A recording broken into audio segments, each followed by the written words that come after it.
Naam, leo tumemtembelea MC nyumbani kwake, amekaa ni kama yuko Mombasa, fan wa Manchester United, shabiki timu kubwa. Naam. Hivi majuzi walipigwa. Hiyo saa ilipita, tunaongelea labda hiyo. Maisha ya Nairobi kwaje bana? Umeketi nikao kwa Mombasa, hauna stress? Unajua sasa stress aziko hapa kwa uso. Sema utaziona.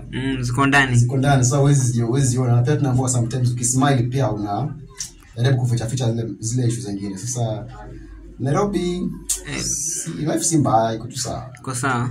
Wengi wanasema shamba la mawe. Kabisa. Na wewe nimeona umeketi ni kama hauna stress. Nairobi unaishi vipi Nairobi uko stress wallahi. Huwezi kosa stress Nairobi. Naam, leo tumeweza kukutembelea. Tumesikia kuna event ambayo unaipanga.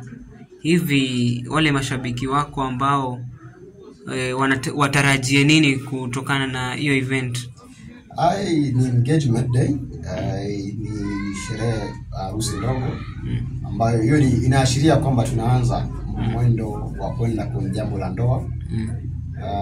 So mimi nawalika tu watarajie mambo mazuri. Si event kubwa sana, itakuwa tu event kadogo tu hapa na pale, sio ile tena. Kufurahisha mtoto wa kike ni lazima. Lazima bana. Harusi tutarajie mwisho wa huu mwaka ama? Mwisho wa mwaka. Mwisho wa mwaka. Na kuna wale ambao wangependa kujua event itakuwa maeneo gani ili waweze kufika. Harusi ama gani sasa? Ya engagement.